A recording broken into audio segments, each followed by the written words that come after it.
किसी को पता करनी और मेरे बीच में जो अंडरस्टैंडिंग हुआ है उस पर कमेंट करने का दरकार नहीं।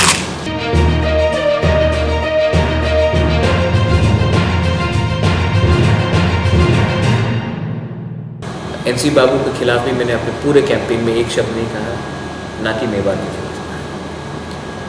और हमारे पार्टी में भी एक दो लोग हैं जो शायद एक दो स्टेटमेंट्स गलत करते हैं।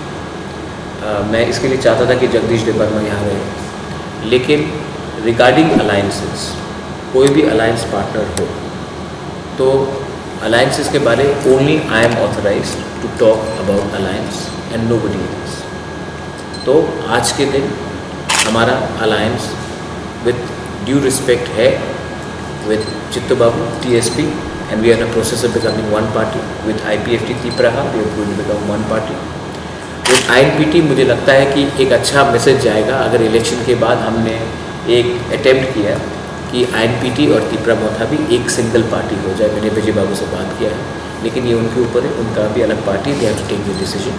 मेरे तरफ से मैं बहुत कीन हूँ कि हम एक सिंगुलर पार्टी बन जाए। रिगार्डिंग पताल कन्या, मैंने फिर से कहा है कि किसी को पताल कन्या और मेरे बीच में जो अंडरस्टैंडिंग हुआ है उस पर कमेंट करने का दरकार नहीं। पताल कन्या 17 सीट में उन्होंने विड्रॉ किया हमारे लिए, it is a welcome thing. और 5 सीट में वो लड़ रही, it is a right, she has a own political party, let her fight, वो पब्लिक डिसाइड करेगी। लेकिन अलायंस पताल कन्या के संग हुआ है 17 सीट में, ये मैं क्लियरली बोलना चाहता हूँ। और किसी को nobody should be speaking on any alliance between me, INPT, Tipraha, पताल कन्या और एनीवन, ये मेरा क्लियर मैसेज है सबको।